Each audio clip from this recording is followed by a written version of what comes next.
சுரண்டை சாந்தி இயேசுவின் சார்பாக வணக்கங்களை தெரிவித்துக் கொண்டு நம்ம இன்னைக்கு என்ன பார்க்க போறோம் அப்படின்னா ஜனவரி 2026க்கான தமிழரசு மேகசின்ல உள்ள முக்கியமான டிஎன்பிசிக்கு தேவைப்படுற கரண்ட் அஃபேர்ஸ் தான் நம்ம இன்னைக்கு பார்க்க போறோம். ஸோ முதல் கரண்ட் அஃபேர்ஸ் என்ன அப்படின்னா பொங்கல் பரிசு தொகுப்பு. ஸோ எல்லா ஃபேமிலியுமே வாங்கியிருப்பீங்க, கிட்டத்தட்ட 3000 ரூபா. அதோட என்ன செஞ்சிருக்காங்க அப்படின்னா 1 கிலோ பச்சரிசி, 1 கிலோ சர்க்கரை மற்றும் 1 கிலோ முழு நீள கரும்பு இதெல்லாம் கொடுத்துருப்பாங்க. ஸோ இது எவ்வளவு பேர் கொடுத்துருக்காங்க அப்படின்னா கிட்டத்தட்ட 2,22,22,96,710 குடும்ப அட்டைதாரர்களுக்கு இணைஞ்சிருக்காங்க. ஸோ இந்த பரிசு தொகுப்பு வழங்கியிருக்காங்க. ஸோ இலங்கை தமிழர்கள் கிட்டத்தட்ட என்ன செஞ்சிருப்பாங்க, முகாமில் இருப்பாங்க இல்லையா, ஸோ அவங்களுக்கும் சேர்த்து தான் வழங்கியிருக்காங்க. ஸோ இதை ஃபர்ஸ்ட் முதலமைச்சர் எங்க வச்சு தொடங்கியிருக்காரு அப்படின்னா 8/1/2026 அன்று பற்றோடு நியாய விலை கடையில இணைஞ்சிருப்பாரு. முதலமைச்சர் வந்து தமிழ்நாடு முதலமைச்சரால் தொடங்கி வைக்கப்பட்டிருக்கும். ஸோ இப்போ நம்ம அடுத்து என்ன பார்க்க போறோம் அப்படின்னா வெல்லும் தமிழ் பெண்கள். ஸோ இது ஒன்றும் இல்லை, தமிழ்நாட்டோட சாதனை பெண்மணிகள் இருப்பாங்க இல்லையா, ஸோ அவங்க வெற்றி பெற்றதை கொண்டாடும் விதமாக தான் இதை நடத்தினாங்க. ஸோ இது எங்கே நடத்திருப்பாங்க அப்படின்னா சென்னை நேரு வில் விளையாட்டு அரங்கத்தில் இணைஞ்சிருப்பாங்க. இந்த இதை வந்து சாதனை விழாவை வந்து கொண்டாடி இருப்பாங்க. ஸோ எப்போ ஆரம்பிச்சிருப்பாங்க அப்படின்னா 12/12/2025 அன்று இணைஞ்சிருப்பாங்க, தொடங்கியிருப்பாங்க. ஸோ இது என்ன அப்படின்னா ஒன்றும் இல்லை, உரிமை தொகை திட்டத்தை செகண்ட் பார்ட் வந்து அமல்படுத்தினாங்க இல்லையா, ஸோ அதுக்குண்டான ஒரு சாதனை வெல்லும் தமிழ் பெண்களோட ஸ்கீம் தான் இது. ஸோ 1000 ரூபா கொடுக்குறாங்களே அவங்களுக்கு. ஸோ 2வது பார்ட்ல இணைஞ்சிருப்பாங்க, நேரு விளையாட்டு அரங்கத்தில் இதை தொடங்கியிருப்பாங்க. ஸோ இதுக்கு எவ்வளவு விண்ணப்பங்கள் வந்திருக்கும் அப்படின்னா 16,94,339 மகளிர் பயன்பெறும் வகையில விண்ணப்பங்கள் அப்ளை பண்ணியிருப்பாங்க. ஸோ அவங்களுக்கு மாதந்தோறும் 1000 ரூபா கொடுக்குறாங்க இல்லையா, அந்த இது தொடக்க விழா தான் இந்த இது.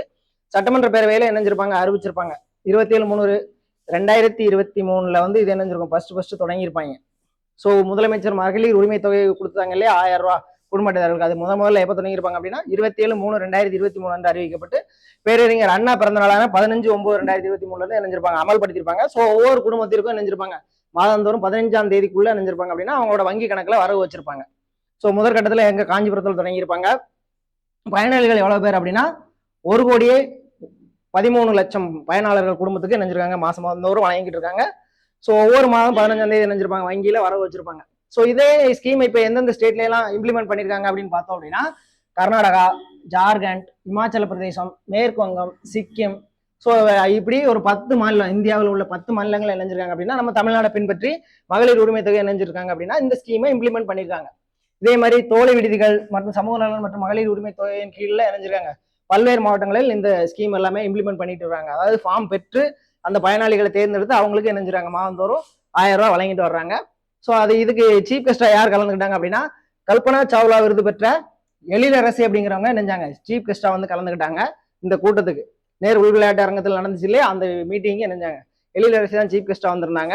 அடுத்து எடுத்துக்கிட்டோம் அப்படின்னா ராஜீவ்காந்தி பொது மருத்துவமனையில் உள்ள ஒரு மருத்துவர் பி ராஜேஸ்வரி தலைமையிலான பெண் மருத்துவர்கள் அடங்கிய குழுவின் 10 மணி நேர மேற்கொண்ட கிராஸ் ஹேண்ட் ரீப்ளான்டேஷன், அதாவது கை மாற்று அறுவை சிகிச்சை வந்து இணைஞ்சிருப்பாங்க தமிழ்நாட்டில் முதல் முறையா பண்ணி. இவங்க குழுவை சேர்ந்த டாக்டர் எல்லாம் சேர்ந்து இணைஞ்சிருப்பாங்க அப்படின்னா திரும்ப கையை பொருத்தி சாதனை படைச்சிருப்பாங்க. ஸோ அடுத்து யாருக்கு கொடுத்துருப்பாங்க அப்படின்னா காந்திய வழியில் போராடி வரும் திருமதி கிருஷ்ணம்மாள் ஜெகநாதன். இவங்க ஏற்கனவே நீங்க புக்லேயே படிச்சிருப்பீங்க, 9th தமிழ்லேயே இருப்பாங்க, 10th தமிழ்லேயும் வருவாங்க இவங்க. ஸோ பூதான இயக்கம், ஸோ அந்த மாதிரி இயக்கம்லாம் தொடங்கி கிட்டத்தட்ட சுதந்திர காலத்துல இருந்தே இணைஞ்சிருப்பாங்க, சுதந்திரத்துக்காக போராடி வழங்கக்கூடிய ஒரு பெண்மணியா இருப்பாங்க. ஸோ கிருஷ்ணம்மாள் ஜெகநாதன். ஸோ இவங்களும் இந்த கூட்டத்தில் கலந்துருப்பாங்க. இவங்க இணைஞ்சிருப்பாங்க 11 வயதிலே கிட்டத்தட்ட சமூக பணிகளை வந்து தொடங்கியிருப்பாங்க.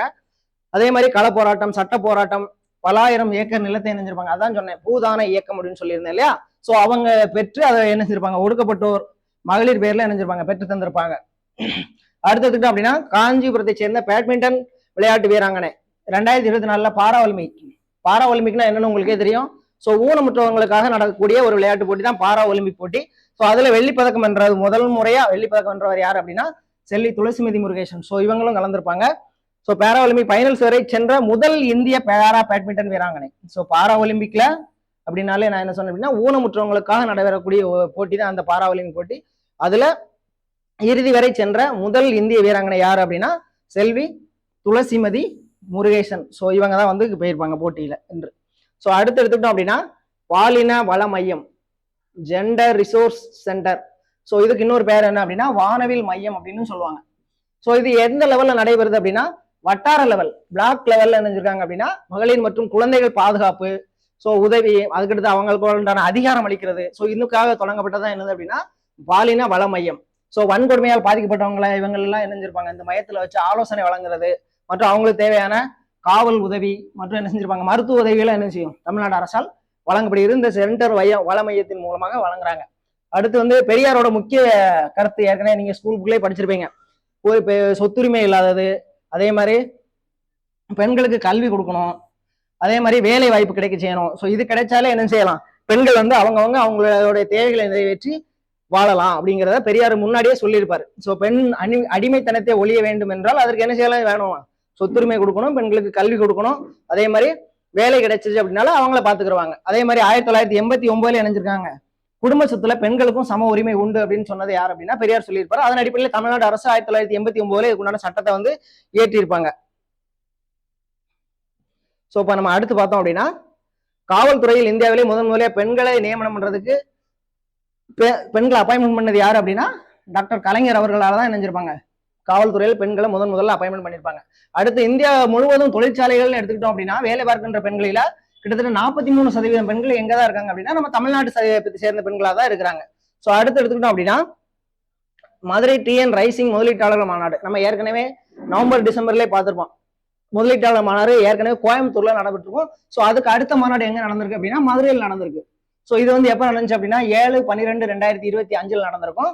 ஸோ இதுல வந்து என்னன்னா 91 புரிந்துணர்வு ஒப்பந்தங்கள் இணைஞ்சிருப்பாங்க பண்ணியிருப்பாங்க. ஸோ இது என்னன்னா மதுரையை அடுத்து வரக்கூடிய 20 வருஷத்துக்கு கிட்டத்தட்ட 2024 to 2044 வரைக்கும் ஸோ என்னென்ன மதுரையை டெவலப் பண்ணலாம் அப்படிங்கிறதுக்காண்டி ஒரு புரிந்துணர்வு ஒப்பந்தம் பண்ணியிருப்பாங்க. 91 புரிந்துணர்வு ஒப்பந்தம் பண்ணியிருப்பாங்க. ஸோ இதுல 42 லட்சம் மக்கள் தொகையை எதிர்நோக்கி ஏற்கனவே மதுரை வந்து டெவலப் ஆயிட்டு இருக்கு. ஸோ அதுக்கு தகுந்த மாதிரி மதுரை சிட்டியும் டெவலப் பண்றதுக்காண்டி நினைச்சிருக்காங்க அப்படின்னா டிஎன் ரைசிங் மாநாடு நடத்தி 2024 to 2044 வரைக்கும் என்னென்ன பண்ண போறோம் அப்படிங்கிற ஸ்கீமை இன்ட்ரோடியூஸ் பண்ணி வச்சிருக்காங்க.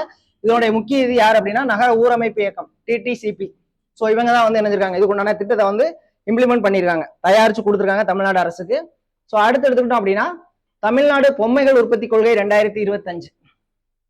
ஸோ பொம்மை உற்பத்தினா நலிந்த நிலையில ஏற்கனவே கைவினை கலைஞர்கள்லாம் ஏற்கனவே லோயஸ்ட்ல தான் இருக்கிறாங்க. ஸோ அதன் அடிப்படையில அவங்களுக்கு உண்டான செய்யக்கூடிய பொம்மைகளை எப்படி சந்தைப்படுத்தலாம், எப்படி அவங்களோட ஃபேமிலியை டெவலப் பண்ணலாம் அப்படிங்கிறதுக்காண்டி கொண்டு வரப்பட்டது என்னது அப்படின்னா தமிழ்நாடு பொம்மைகள் உற்பத்தி கொள்கை 2025.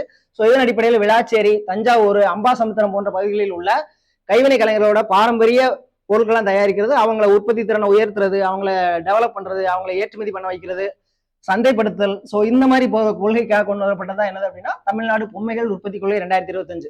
ஸோ இதை யார் எந்த நிறுவனத்தின் கீழே செயல்படுது அப்படின்னா டிஎன் ஏபெக்ஸ்ன்னு சொல்லுவாங்க, இந்திய வேளாண் ஆராய்ச்சி நிறுவனம். ஸோ இது கீழே தான் செயல்பட போகுது. ஸோ இதுல என்ன அப்படின்னா 9 முக்கிய தேசிய நிறுவனங்கள். ஸோ யாரெல்லாம் கலந்துக்கிறாங்க அப்படின்னா மைசூர்ல செயல்பட்டு வருது. ஸோ அதோட சேர்ந்து யார் கூட வராங்க அப்படின்னா மத்திய உணவு தொழில் ஆராய்ச்சி நிறுவனம். சரிங்களா? ஸோ இது வந்து எங்க இருக்கு அப்படின்னா மைசூர்ல இருக்கு. ஸோ இந்த நிறுவனத்தோட சேர்ந்துதான் இந்த ஒப்பந்தம் எல்லாம் பண்ணி மாதிரியை டெவலப் பண்ண போறாங்க. ஸோ அடுத்து எடுத்துக்கிட்டோம் அப்படின்னா ஜனவரி 28. ஸோ நேதாஜி சுபாஷ் சந்திர போஸோட பிறந்த தினம். ஸோ நேதாஜின்றது உங்களுக்கு எல்லாருக்குமே தெரியும், ஸ்கூல் புக்லேயே படிச்சிருப்பீங்க. கிட்டத்தட்ட இவரோட வரலாறு முக்கியமா கொடுத்துருக்காங்க. இது நமக்கு கரண்ட் அஃபேர்ஸ் ஓரியன்டாவும் கேட்கலாம், பிளஸ் ஐஎன்எம் ஓரியன்டாவும் என்ன செய்யலாம், டைரக்டா இங்க இருந்தே கொஸ்டின் கூட எடுத்து வைக்கலாம். ஸோ நமக்கு ஐஎன்எம்ல நேதாஜி ஒரு முக்கியமான நபர். ஸோ 1943 பிப்ரவரி 8 இணைஞ்சிருப்பாரு அப்படின்னா ஜெர்மனியை விட்டு. சரி, ஓகே. நம்ம அடுத்து என்ன பார்க்க போறோம் அப்படின்னா நேதாஜி சுபாஷ் சந்திரஸோட பிறந்த தினம். ஸோ இது வந்து என்ன அப்படின்னா கரண்ட் அஃபேர்ஸ்லயும் கேட்கலாம் கொஸ்டின், ஐஎன்எம் ஓரியன்டாவும் கொஸ்டின் கேட்கலாம் நம்ம டிஎன்பிசி சார்பா. சரிங்களா? ஸோ நேதாஜி சுபாஷ் சந்திரஸோட பிறந்த தினம் வந்து என்னைக்கு அப்படின்னா ஜனவரி 23. ஸோ இவர் வந்து ஃபர்ஸ்ட் எப்போ ஜெர்மன் போயிருப்பார் அப்படின்னா 1943 பிப்ரவரி 8 இணைஞ்சிருப்பார் அப்படின்னா இங்க இருந்து இந்தியா விட்டு மார்வேடம் அணிந்து இணைஞ்சிருப்பார், தப்பிச்சு போயிருப்பாரு. ஃபர்ஸ்ட் ஜெர்மனிக்கு போயிருப்பாரு. அதுக்கடுத்து என்ன போயிருப்பாரு அப்படின்னா நேதாஜி 1943 ஜூன் 13 இணைஞ்சிருப்பார் அப்படின்னா டோக்கியோ, ஜப்பான்ல உள்ள Tokyo Germany to Japan to Tokyo சென்றடைஞ்சிருப்பாரு. ஸோ அங்க போய் இணைஞ்சிருப்பாரு அப்படின்னா ஜப்பான் பிரதமரை சந்திச்சிருப்பாரு.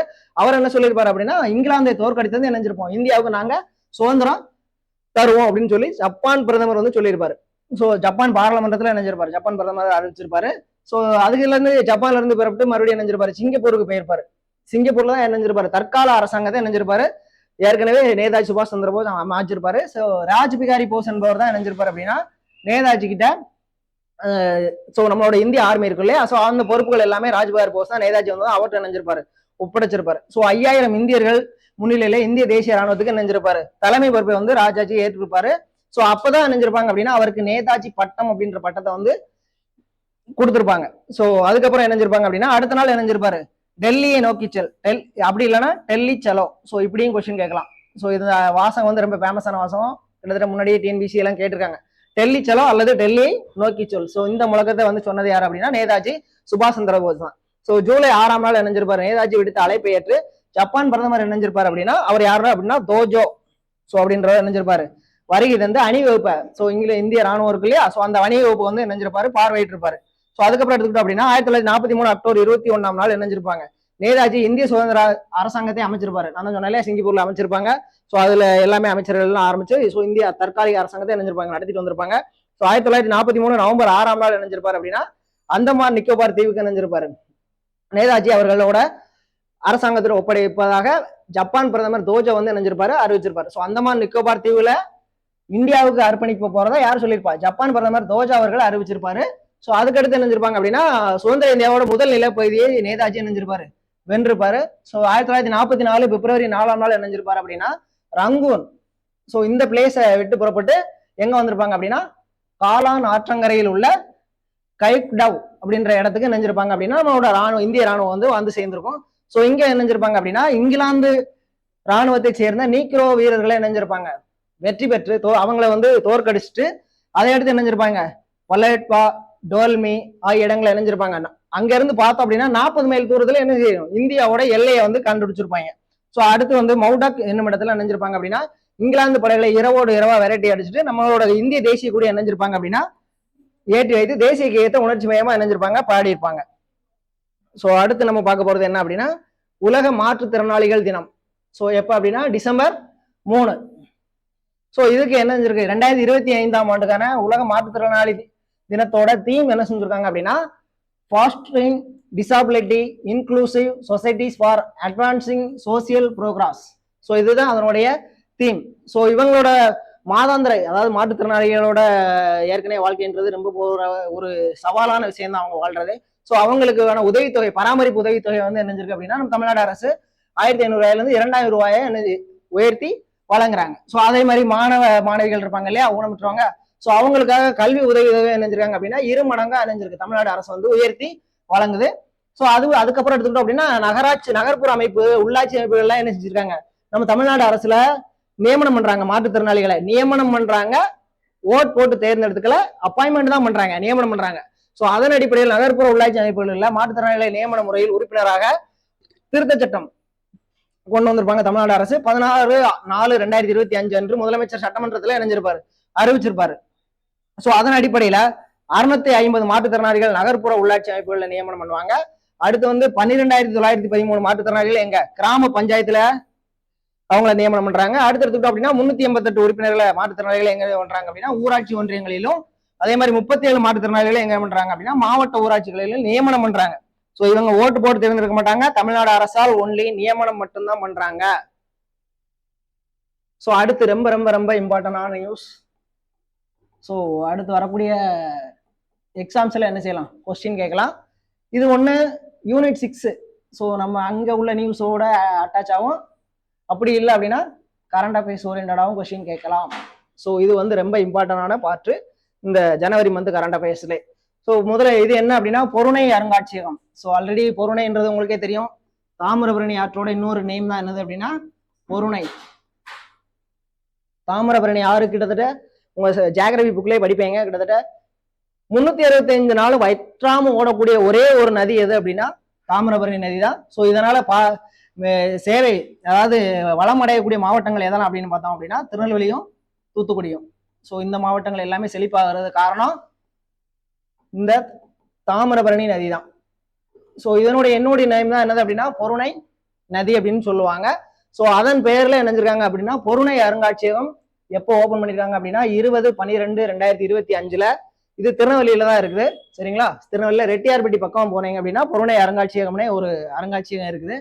ஸோ அதுல வந்து என்ன அப்படின்னா 13 ஏக்கர் பரப்பளவுல எவ்வளவு சதுரடி அப்படின்னா 54,296 சதுரடியில இந்த கட்டடம் வந்து கட்டியிருக்காங்க. ஸோ இதுக்கான செலவு எவ்வளவு அப்படின்னா 56.36 கோடி செலவுல தமிழ்நாடு அரசால் அமைக்கப்பட்டிருக்கு. ஸோ இதுல வந்து என்ன அப்படின்னா முக்கியமான அகழாய்வு செஞ்சிருக்கு திருநெல்வேலி சைடில் இருக்கக்கூடிய பகுதியில் எதெல்லாம் அப்படின்னா ஆதிச்சநல்லூர், இது வந்து இப்ப தற்போது தூத்துக்குடி டிஸ்ட்ரிக்ட்ல இருக்கு. அடுத்து சிவகலை, பொற்கை, துலுக்கர்பட்டி, ஸோ இந்த பிளேஸ்ல அகழாய்வு பண்ண பொருள் எல்லாம் வச்சிருப்பாங்க இல்லையா, ஸோ அதை வந்து இந்த அருங்காட்சியகத்துல காட்சிப்படுத்தி அதை மக்களுக்கு எல்லாமே தெரியப்படுத்துறாங்க. ஸோ அரசு தொல்லியல் துறையால் கண்டெடுக்கப்பட்டு அரிய தொல்பொருட்களை இணைஞ்சிருக்காங்க அப்படின்னா இந்த புறநகை அருங்காட்சியகத்துல வச்சு மக்கள் இப்ப டூரிஸ்ட் பிளேஸ் மாதிரி வந்து பாக்குறது அந்த மாதிரி வேலையெல்லாம் பண்ணிட்டு இருக்காங்க தமிழ்நாடு அரசு. ஸோ இரும்பின் தொன்மை, இது வந்து இருப்புன்னு இருக்கு, ஆக்சுவலி இது இரும்பின் தொன்மை, சரிங்களா. ஸோ இரும்பின் தொன்மையை சாற்றுறது எங்க அப்படின்னா சிவகலை தான். ஸோ இங்க ஆராய்ச்சியில் கிடைச்ச தான் நம்ம கிட்டத்தட்ட 5300 ஆண்டுகளுக்கு முன்பே கிமு 5300 கிட்டத்தட்ட நம்ம தமிழர்களால் இரும்பு பயன்படுத்தப்பட்டிருக்கு அப்படிங்கிறத தெரிய வருது. ஸோ தமிழ் பண்பாட்டின் தொட்டிலாக கருதப்படும் ஆதிச்சநல்லூர், கொற்கை, ஸோ இது எல்லாமே என்னது தமிழ்நாடு. கொற்கை வந்து உங்களுக்கே தெரியும் பாண்டியர்களோட துறைமுகமா இருந்திருக்கும். அடுத்து வந்து ஆதிச்சநல்லூருங்கிறது நீங்க ஏற்கனவே ஸ்கூலுக்குள்ள படிச்சிருப்பீங்க. முதுமக்கள் தாளிகள் முதன்முறையா எங்க கண்டுபிடிச்சாங்க அப்படின்னா ஆதிச்சநல்லூர்ல கண்டுபிடிச்சாங்க. ஸோ இந்த இதை வச்சுதான் இணைஞ்சிருக்காங்க அப்படின்னா ஒரு பிளேஸ்லயும் என்னென்ன கிடைச்சது அப்படிங்கிறத நம்ம பார்க்க போறோம். ரொம்ப இம்பார்ட்டன்ட், இது நம்ம யூனிட் 6ல கொஸ்டினாவே கேட்கலாம். ஸோ ஃபர்ஸ்ட் நம்ம பார்க்க போறது சிவகலை. சிவகலையில நம்ம அகழாய்வு எப்பயெல்லாம் நடந்திருக்கு அப்படின்னா 2019 இருந்து 2022 வரை நடந்திருக்கும். ஸோ இங்க என்னென்ன பொருட்கள்லாம் கிடைச்சது அப்படின்னு பார்த்தோம் அப்படின்னா ஈம தாளிகள் கிடைச்சிருக்கும், வெண்கலத்தாலான கலன், ஸோ இது கிடைச்சிருக்கும், இரும்பாலான கருவிகள் கிடைச்சிருக்கும், அடுத்து படையல் கலன்கள் கிடைச்சிருக்கும், பல்வன மட்கலன்கள் மண்பானைகள் கிடைச்சிருக்கும், குறியீடு பானை ஓடுகள் கிடைச்சிருக்கும், தமிழ் எழுத்துக்கள் பொறிக்கப்பட்ட பானை ஓடுகள் கிடைச்சிருக்கும். அடுத்து வந்து ஈமத்தாளி ஒண்ணுன்னு சொல்லுவாங்க. ஈமத்தாளின்றது ஒண்ணு இல்லை, நம்ம கிராமத்துல எல்லாம் பாத்தீங்க அப்படின்னா தொட்டின்னு சொல்லுவாங்க, இந்த ரவுண்டா அடுக்கி வச்சிருப்பாங்க, அந்த இதுதான் வந்து என்னது அப்படின்னா ஈமத்தாளி. ஸோ அதுல நெல் எல்லாம் சேகரிச்சு வச்சிருப்பாங்க கிராம சைடுல பாத்தீங்கன்னா தெரியும். ஆனா இப்போதைக்கு அதெல்லாம் இல்லை. ஸோ அதுல இருந்து சேகரிக்கப்பட்ட உமி நீங்கிய நெல்மணிகள் கிடைச்சிருக்கும். ஸோ இது வந்து 2021ஆம் ஆண்டு அகழாய்வுல கிடைச்சிருக்கும். ஸோ அதை கிடைச்ச உடனே நினைஞ்சிருப்பாங்க அமெரிக்காவில் உள்ள மியாமி நகரில் உள்ள பீட்டா அனலிட்டிக்ஸ் லேபார்டரி இணைஞ்சிருப்பாங்க, அனுப்பினா தமிழ்நாடு அரசால் அனுப்பப்பட்டிருக்கும். ஸோ அதுல கால கணக்கீடு செய்யும் போது ஸோ உங்களுக்கே தெரியும் கார்பன் 14 அப்படின்றத ஒன்று வந்து பயன்படுத்துவாங்க. ஸோ கார்பன் 14, ஸோ இதை பயன்படுத்தி பார்க்கும்போது அதனுடைய வருஷம், அந்த நெல்மணியோட வருஷம் என்னவா இருக்கு அப்படின்னா கிமு 1155க்கு முன்னாடி, கிறிஸ்துக்கு முன்னாடியே அந்த இப்பவே நெல் வந்து நம்ம உற்பத்தி பண்ணி நம்ம அப்பவே அரிசி சாப்பிட்டுருக்கோங்கிறத தெரியப்படுத்துறாங்க. ஸோ புறநகை ஆற்றங்கரையில கிட்டத்தட்ட 3000 தமிழ் சமூகம் என்னது 3200 ஆண்டுகளுக்கு முன்னரே நெல் பயிரிட்டுள்ளனர் அப்படிங்கிற விஷயம் வந்து தெரிய வருது. ஸோ அப்போ அடுத்தடுத்துக்கு பார்த்தோம் அப்படின்னா ஆதிச்சநல்லூர். ஸோ இது எப்போ எங்க இருக்கு அப்படின்னா தூத்துக்குடி மாவட்டத்தை செயல பிளேஸ் போயிடுச்சு. முன்னாடி தூத்துக்குடியும் திருநெல்வேலியும் ஒரே டிஸ்ட்ரிக்டா தான் இருந்தது. ஸோ அப்போ திருநெல்வேலின்னு இருந்திருக்கும். ஸோ இப்போ எந்த டிஸ்ட்ரிக்ட்ல இருக்கு அப்படின்னா ஆதிச்சநல்லூர் வந்து தூத்துக்குடி டிஸ்ட்ரிக்ட்ல இருக்கு. ஸோ இதுல எப்போ அகழாய்வு செஞ்சாங்க அப்படின்னா 2019 முதல் 21 வரை நினைஞ்சது தமிழ்நாடு அரசால் அகழாய்வு செய்யப்பட்டது, சரிங்களா. தொல்லியல் துறையால் அகழாய்வு பண்ணியிருப்பாங்க. ஸோ இது இரும்பு காலத்திற்கு முன்னரே நினைஞ்சிருக்காங்க அப்படின்னா மக்கள் வாழ்ந்தாங்க, என்னென்னலாம் பயன்படுத்தினாங்க அப்படிங்கிற விஷயத்த ஒரு முக்கியமான ஆதாரத்தை வெளிப்படுத்துறது என்னது அப்படின்னா ஆதிச்சநல்லூர் பிளேஸ் தான் வெளிப்படுத்தியிருக்கோம். ஸோ இங்க என்னெல்லாம் கிடைச்சிருக்கும் அப்படின்னா கற்காலத்திலே சேர்ந்த நுண்கற்கால கருவிகள் கிடைச்சிருக்கும், அடுத்து முதுமக்கள் தாளிகள் கிடைச்சிருக்கும், இரும்பாலான கருவிகள் கிடைச்சிருக்கும், படையல் கலன் கிடைச்சிருக்கும், அதே மாதிரி மட்கலன்கள் கிடைச்சிருக்கும், குறியீடு பொறிக்கப்பட்ட பானை ஓடுகள் கிடைச்சிருக்கும், அதே மாதிரி தமிழ் எழுத்துக்கள் பொறிக்கப்பட்ட பானை ஓடுகள் கிடைச்சிருக்கும். ஸோ எல்லா பிளேஸ்லயும் தமிழ் எழுத்துக்கள் பொறிக்கப்பட்ட பானை ஓடுகள் கண்டிப்பா கிடைச்சிருக்கும், சரிங்களா. ஸோ அடுத்து எடுத்துக்கிட்டோம் அப்படின்னா இரும்பு காலத்தை தொடர்ந்து நினைஞ்சிருக்காங்க, தொடக்க வரலாற்று காலத்திலும் மக்கள் வாழ்ந்திருக்காங்க அப்படிங்கறது உறுதி செய்யறது என்னது அப்படின்னா இந்த ஆதிச்சநல்லூரோட அகழாய்வு தான் மேய்ஞ்சிருக்கோம். அதே மாதிரி நீர் மேலாண்மை அப்பவுமே வந்து கிட்டத்தட்ட குழாய் மூலமா நீர் வந்து தண்ணி பாய்ச்சி விவசாயத்தை வந்து பெருக்கிருக்காங்க அப்படிங்கிற விஷயங்கள் வந்து அகழாய்வு மூலமா தெரிய வருது. கிட்டத்தட்ட அது எவ்வளவு அப்படின்னா 21 சுடுமண்ணாலான உருளை குழாய்கள் வந்து கிடைச்சிருக்கு. ஸோ இதன் அடிப்படையிலே அப்பவே விவசாயிகள் இருக்காங்க, நெல் எல்லாமே அப்பவே பயிரிட்டு ஒரு நல்ல நிலையில இருந்திருக்காங்க அப்படிங்கிற வரலாறு கிடைக்கப்படுது. ஆதிச்சநல்லூர் மற்றும் சிவகலையில் கிடைக்கப்பட்ட உயர்தர வெண்கலம், அடுத்து தந்தத்திலான பொருட்கள், அடுத்து அலெக்சாண்டர் ரீ.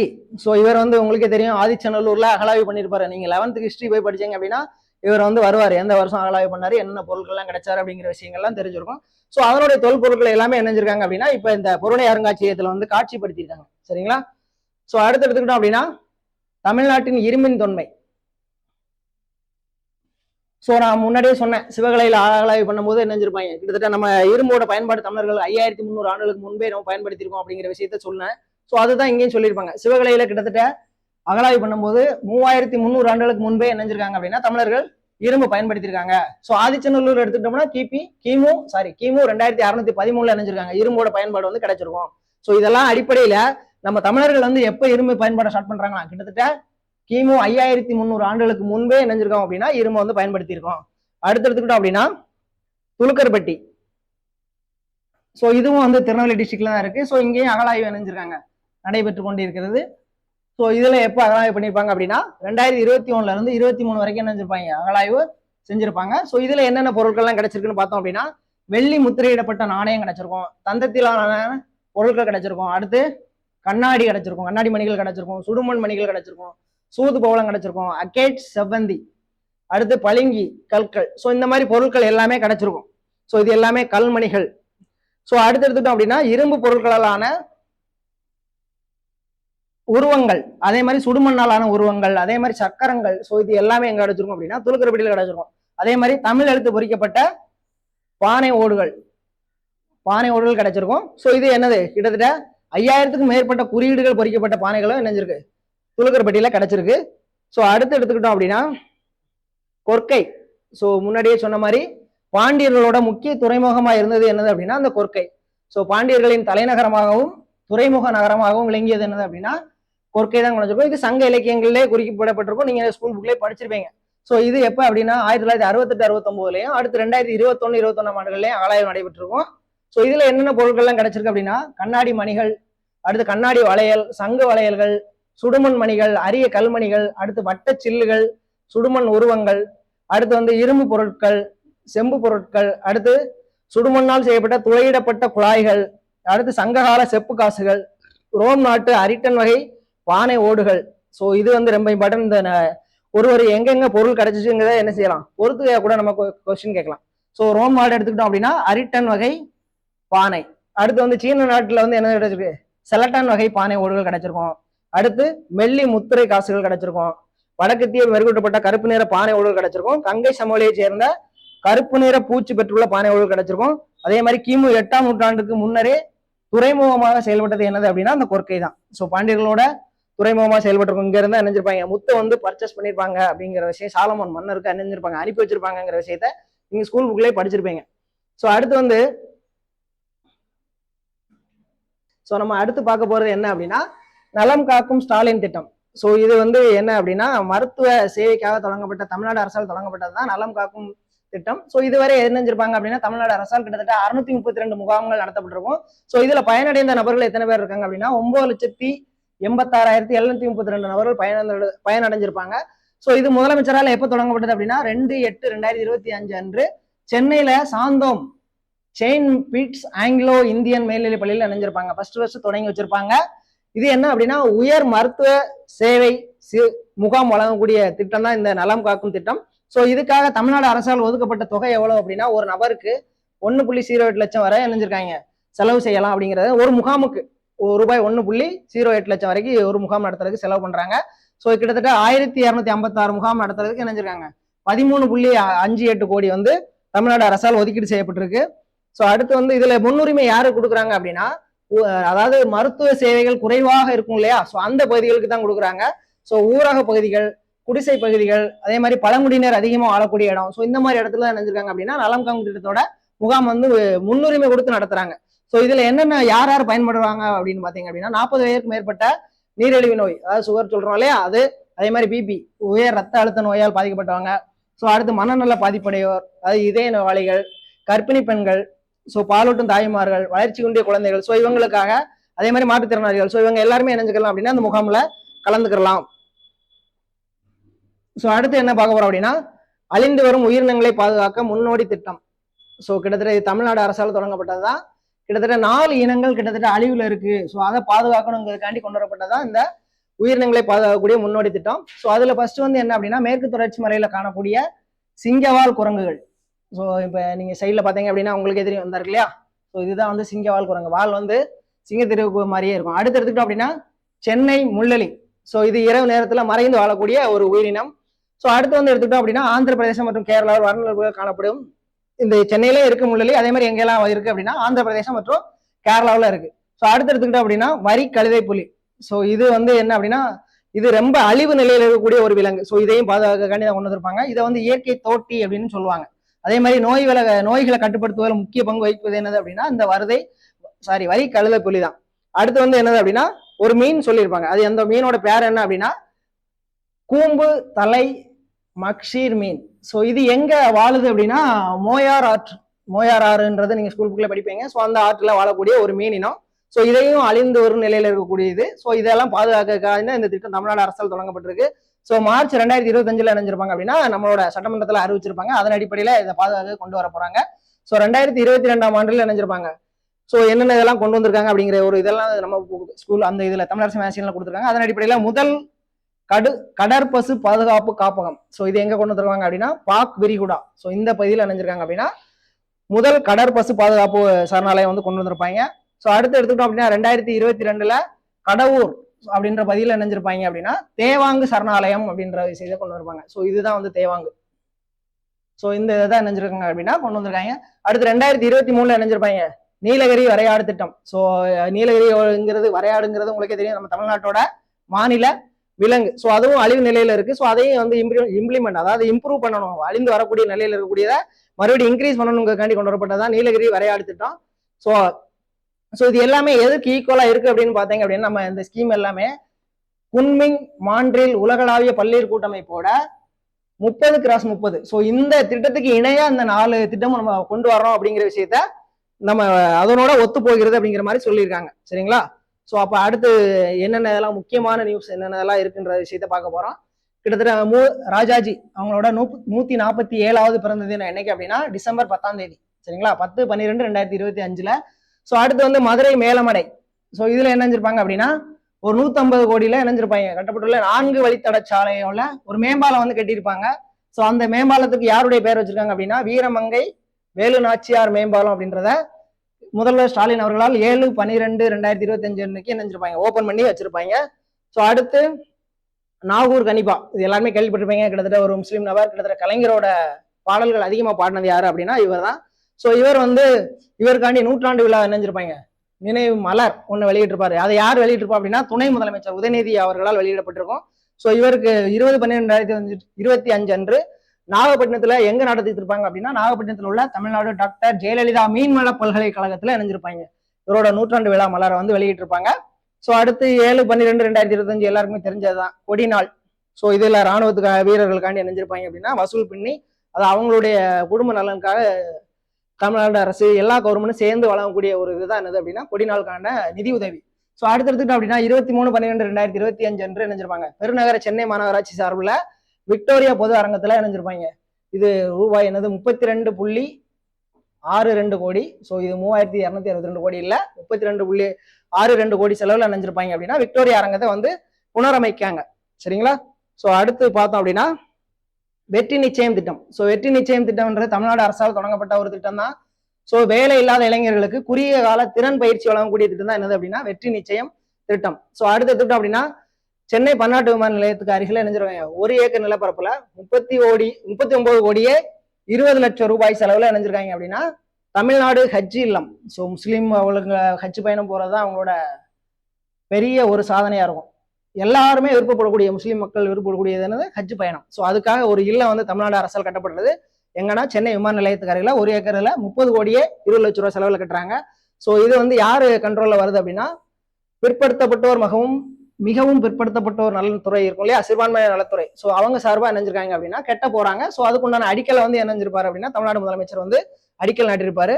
ஸோ அடுத்து எடுத்துக்கிட்டோம் அப்படின்னா சமூக நலன் மற்றும் உரிமை தொகை சார்பில் பெற்றோரை இழந்த ஆதரவற்ற குழந்தைகளுக்கு என்னது அன்பு கரங்கள். ஸோ அவங்களுக்கு உண்டான உதவித்தொகை வழங்குறதுக்கான திட்டம் என்ன அப்படின்னா பெற்றோர் இழந்தவங்க, அதாவது அப்பா அம்மா இல்லாதவங்க, அதே மாதிரி ஒருத்தர் அப்பா இல்லை அம்மா மட்டும் இருக்காங்க, அதே மாதிரி அம்மா இருக்காங்க அப்பா இல்லை. ஸோ அந்த மாதிரி குழந்தைகள்லாம் இதுக்குண்டான ஃபார்மை நம்ம தாலுகா ஆஃபீஸில் போய் பெற்று அதை விண்ணப்பிச்சம் கொடுத்தோம் அப்படின்னா மாதம் 3000 ரூபாய் 4000 ரூபாய் வரைக்கும் நினைஞ்சிருக்காங்க பராமரிப்பு தொகையாக கொடுக்குறாங்க. ஸோ அந்த திட்டத்தின் கீழே மாதாந்திர பராமரிப்பு தொகை வந்து நினைஞ்சிறாங்க கொடுக்குறாங்க. ஸோ அதனுடைய ஸ்கீம் தான் என்னது அப்படின்னா அன்பு கரங்கள் திட்டம். ஸோ அடுத்து வந்து என்னது கலப்பு திருமண நிதி உதவி திட்டம். ஸோ இது யாருடைய பேர்ல வழங்குறாங்க அப்படின்னா டாக்டர் முத்துலட்சுமி ரெட்டி அவங்களுடைய பேர்ல தான் வழங்கிட்டு வர்றாங்க. அடுத்து எடுத்துக்கிட்டோம் அப்படின்னா விதவை மகள் திருமண உதவி திட்டம். ஸோ இது யாருடைய பேர்ல வழங்குறாங்க அப்படின்னா தமிழ்நாடு அரசால் ஈவேரா மணியம்மையார் அவங்களுடைய பேர்ல இணைஞ்சிடறாங்க இந்த ஸ்கீம் வழங்குறாங்க. அடுத்து அன்னை தெரேசா எடுத்துக்கிட்டோம் அப்படின்னா யாருக்கா ஆதரவற்ற பெண் திருமண உதவி திட்டம் யாருடைய பேர்ல வழங்குறாங்க அப்படின்னா அன்னை தெரேசா பேர்ல வழங்குறாங்க. அடுத்து டிட்வா. ஸோ டிட்வான்றது ஒரு புயல். ஸோ இந்த புயலால் பாதிக்கப்பட்ட இலங்கை வந்து தான் மிகப்பெரிய பாதிப்பு அடைஞ்சிருக்கும். ஸோ அதுக்கு உதவிக்கரம் யார் பண்ணியிருப்பாங்க அப்படின்னா நம்ம தமிழ்நாடு அரசு வந்து பண்ணியிருப்பாங்க. அது எவ்வளவு பண்ணியிருக்காங்க அப்படின்னா 950 மெட்ரிக் டன் நிவாரணப் பொருட்கள் வந்து இணைஞ்சிருக்கும் தமிழ்நாடு அரசால் வழங்கப்பட்டிருக்கும். ஸோ இலங்கை துணை தூதர் யாருன்னா டாக்டர் கணேசநாதன் கீதீஸ்வரன். ஸோ அவர்களிடம் இணைஞ்சிருப்பாங்க. முதலமைச்சர் அவர்கள் வந்து இந்த 950 மெட்ரிக் டன் நிவாரணப் பொருட்களை வழங்கியிருப்பாரு. ஸோ 24/12/2025 என்று நினைஞ்சிருப்பாங்க. தீவுத்திடல் வளாகத்துல எஸ்சிடிசி இருக்கு இல்லையா, ஸோ அதுக்கு அரசு விரைவு போக்குவரத்து கழகம், ஸோ அதுக்கு வந்து மல்டி ஆக்சில் கிட்டத்தட்ட பிரைவேட் கம்பெனி பஸ் இருக்கும் இல்லையா, ஸோ அந்த மாதிரி பஸ்ஸை வந்து என்னஞ்சிருக்காங்க அப்படின்னா தமிழ்நாடு அரசு பர்ச்சேஸ் பண்ணியிருக்காங்க. ஸோ அதை வந்து என்னஞ்சிருப்பாரு அப்படின்னா கொடியசைத்து தொடங்கி வச்சிருப்பாரு. அதிநவீன குளிர்சாதன சொகுசு பேருந்துகள், ஸோ இதை வந்து தமிழ்நாடு அரசு முதலமைச்சரால் கொடியசைத்து தொடங்கி வைக்கப்பட்டிருக்கும். ஸோ அடுத்து எடுத்துக்கிட்டோம் அப்படின்னா ஓய்வு பெற்ற பத்திரிகையாளர்களுக்கு மாத ஊதியம், ஸோ அதாவது ஓய்வூதியம் அது எவ்வளவு வழங்குறாங்க அப்படின்னா 12,000 ரூபாய் வழங்குறாங்க. ஸோ இது எப்போ தொடங்கிருக்காங்க அப்படின்னா 14/6/2023 இணைஞ்சிருப்பாங்க, தமிழ்நாடு அரசால் வழங்கப்பட்டு வருது. ஸோ அதுக்குண்டான நியூஸ் தான் இது. பத்திரிகையாளர்கள், முன்கள பணியாளர்கள், ஸோ இவங்களுக்காக ஓய்வு பெற்றாங்க அப்படின்னா அவங்களுக்கு மாதந்தோறும் இணைஞ்சிடறாங்க, அவங்களுக்கு வாழ்வாதாரத்துக்காண்டி ரூபாய் 12,000 ரூபாய் கொடுக்குறாங்க. ஸோ அடுத்து வந்து பத்திரிகை நலவாரியம் வந்து எப்போ தொடங்கியிருப்பாங்க அப்படின்னா 1/12/2021 இணைஞ்சிருக்காங்க, பத்திரிகை நலவாரியம் வந்து தொடங்கியிருப்பாங்க. அடுத்து ஓய்வு பெற்றவுடன் வழங்கப்படும் பணிக்கொடை, ஸோ ஓய்வு பெற்றாங்க அப்படின்னா ஒரு மினிமம் அமௌண்ட் வந்து கொடுப்பாங்க, அது வந்து 3 லட்சமா இருந்துச்சு, அதை வந்து இப்போ என்ன பண்ணிருக்காங்க அப்படின்னா 4 லட்சமா என்ன செய்ய போறாங்க அப்படின்னா தமிழ்நாடு அரசால் உயர்த்தி வழங்க போறாங்க. அடுத்து மகாகவி பாரதியார் அவர்களோட 144வது பிறந்த தினம் எப்ப அப்படின்னா 11/12/2025. ஸோ அடுத்து நான் முதல்வன் திட்டம், ஸோ இது எல்லாருக்குமே தெரிஞ்ச ஒரு திட்டம். என்ன அப்படின்னா யூபிஎஸ்சி எக்ஸாம் இருக்கு இல்லையா, ஸோ அதுக்கு உண்டான நிதி உதவி வழங்குறது தான் இந்த திட்டம். ஸோ ஐஏஎஸ் ஐபிஎஸ் படிப்புகள் படிப்பாங்க இல்லையா மக்கள், ஸோ அதுக்காக தமிழ்நாடு அரசால் ஒரு போட்டித் தேர்வு மாணவர்களை ஊக்கப்படுத்துறதுக்கு உண்டான திட்டம் தான் இந்த திட்டம். ஸோ நான் முதல்வன் திட்டத்தை பொறுத்தளவு பிரிமினரி எக்ஸாமுக்கு போறதுக்கே என்ன செய்வாங்க அப்படின்னா ஒரு என்ட்ரன்ஸ் எக்ஸாம் வைப்பாங்க. ஸோ அந்த என்ட்ரன்ஸ் எக்ஸாம் பாஸ் ஆயிட்டோம் அப்படின்னா ஸோ நமக்கு என்ன செய்யறாங்க 10 மாசத்துக்கு கிட்டத்தட்ட பயிற்சி தமிழ்நாடு அரசால் வழங்கப்படுகிறது. அதுக்குண்டான உதவித்தொகையாக ஒவ்வொரு மாணவருக்கும் எவ்வளவு கொடுக்குறாங்க அப்படின்னா 7,500 ரூபாய் வீதம். பிரிமினரி எக்ஸாம் அதாவது என்ட்ரன்ஸ்ல எக்ஸாம் பாஸ் பண்ணி பிரிமினரி எக்ஸாம் போயிட்டோம் அப்படின்னா கிட்டத்தட்ட 10 மாசத்துக்கு தமிழ்நாடு அரசால் ஒவ்வொரு மாதந்தோறும் அவங்களுடைய செலவுக்கு 7,500 ரூபாய் கொடுக்குறாங்க.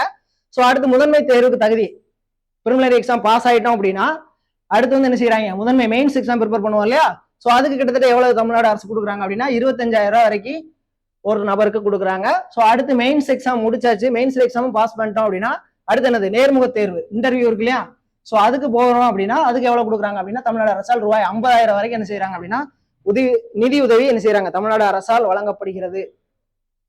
ஸோ அடுத்து எடுத்துக்கிட்டோம் அப்படின்னா 1 ரூபாய்க்கு 1 கிலோ அரிசி வழங்கும் திட்டம். ஸோ ஏற்கனவே நீங்க புக்ல படிச்சிருப்பீங்க, ஒரு படி அரிசி ஒரு ரூபாய்க்கு வழங்கினது யார் அப்படின்னா அண்ணா. ஸோ இது அவரோட கனவு திட்டம். ஸோ அதை நிறைவேற்றினது யார் அப்படின்னா டாக்டர் கலைஞர் அவர்கள் தான் நினைஞ்சிருப்பாரு. 1 கிலோ அரிசியை 1 ரூபாய்க்கு வழங்கியிருப்பாரு. ஸோ இதை ஃபர்ஸ்ட் எங்க தொடங்குறாரு அப்படின்னா சென்னை ராதாகிருஷ்ணன் நகர்ல இணைஞ்சிருப்பாங்க 15/9. ஸோ 1 ரூபாய்க்கு 1 கிலோ அரிசி வழங்கும் திட்டம், இது அண்ணா வந்து முன்னாடியே ஒரு படி அரிசியை 1 ரூபாய்க்கு கொடுத்திருப்பாரு. ஸோ அதன் அடிப்படையில் அது அவரோட கனவு திட்டமா இருந்திருக்கும். அதை யாரு நம்ம கலைஞர் அவர்கள் தான் தொடங்கியிருப்பாரு. 1 கிலோ அரிசிக்கு 1 ரூபாய்க்கு 1 கிலோ அரிசி வழங்கும் திட்டம் ஃபர்ஸ்ட் எங்க தொடங்கியிருப்பாங்க அப்படின்னா சென்னை ராதாகிருஷ்ணன் நகர்ல 15/9/2008.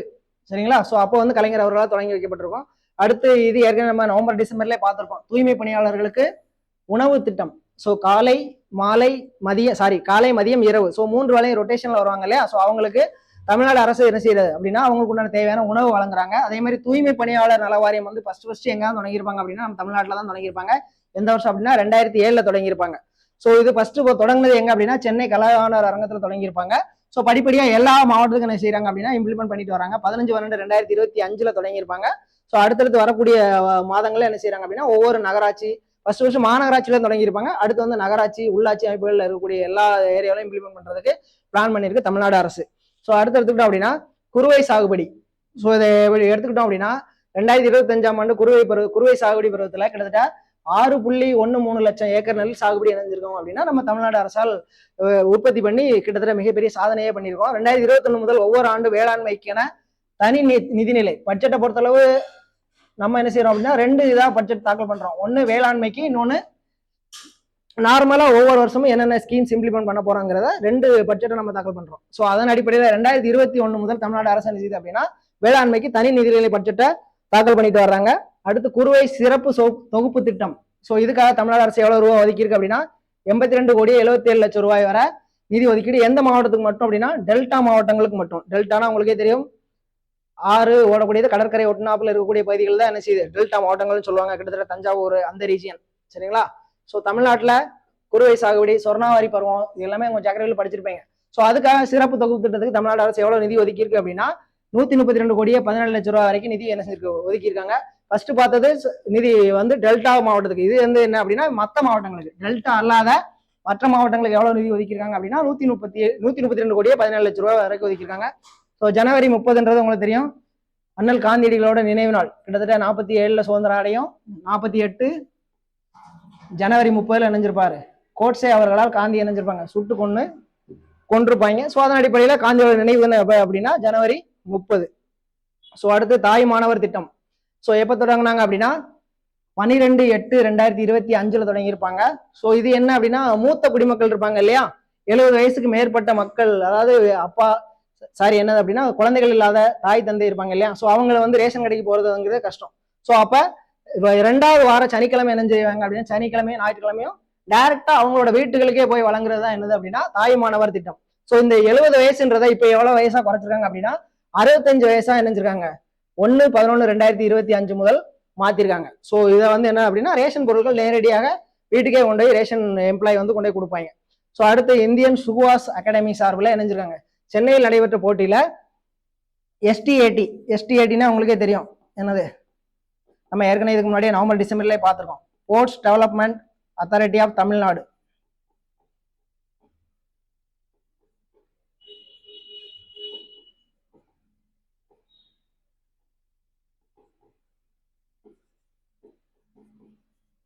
ஸோ தமிழ்நாட்டுக்குன்னு ஒரு விளையாட்டு துறை வந்து தொடங்கினது எங்க அப்படின்னா நம்ம தமிழ்நாட்டில் தான் ஃபர்ஸ்ட். ஸோ அதனுடைய சுருக்கம் தான் என்னது அப்படின்னா STAT, Sports development authority of Tamil Nadu. So அவங்க மூலமா இணைஞ்சிருக்காங்க. உலகக்கோப்பை 2025 போட்டியில வெற்றி பெற்ற இந்திய அணியை சேர்ந்த வீர வீராங்கனைகள் யாரெல்லாம் அப்படின்னா ஜோஸ்னா சின்னப்பா, அபய் சிங், அனகத் சிங், ஸோ அடுத்து வேலவன் செந்தில்குமார். ஸோ இவங்களுக்காண்டி என்னது பாராட்டு விழா வந்து வச்சிருக்காங்க தமிழ்நாடு அரசு. ஸோ அடுத்து எடுத்துக்கிட்டோம் அப்படின்னா ஸோ நம்ம இன்னைக்கு வந்து கிளாஸை முடிக்க போகிறோம். ஸோ ஜனவரி 2026 ஆண்டுக்கான தமிழரசு மேகசினோட கரண்ட் அஃபேர்ஸ் நம்ம முடிச்சிட்டோம். ஸோ இதில் முக்கியமான நியூஸ்லாம் சொல்லியிருக்கு. பொருணை அருங்காட்சியகம், ஸோ அது கிட்டத்தட்ட INM கொஸ்டினாகவும் கேட்கலாம், யூனிட் 6 கொஸ்டினாகவும் கேட்கலாம், கரண்ட் அஃபேர்ஸ் கொஸ்டினாகவும் கேட்கலாம். ஸோ அதில் இந்த பிடிஎஃப்ல அதான் ரொம்ப இம்பார்ட்டன்டான பிடிஎஃப். ஸோ அடுத்து வரும் கிளாஸ்ல நம்ம என்ன செய்யலாம், பிப்ரவரி மந்த், மார்ச் மந்த், ஸோ ஒவ்வொரு மந்தையுமே பார்க்கலாம். ஸோ இந்த பிடிஎஃப் வேணும், ஜனவரி மந்த்துக்குண்டான தமிழரசு மேகசினோட பிடிஎஃப் வேணும் அப்படின்னா இந்த நம்பருக்கு கான்டாக்ட் பண்ணுங்க. ஸோ உங்களுக்கு பிடிஎஃப் ஃப்ரீயாகவே தான் கொடுப்பாங்க நம்ம அகாடமி சார்பாக. ஸோ தேவைப்படும் மாணவர்கள் என்ன செய்யலாம், இந்த நம்பருக்கு கான்டாக்ட் பண்ணீங்க அப்படின்னா அவங்க உங்களுக்கு வாட்ஸ்அப்லேயே அனுப்பி விட்ருவாங்க. ஸோ அடுத்த கிளாஸில் சந்திக்கும் வரை உங்களிடம் விடைபெறுகிறேன். நன்றி, வணக்கம்.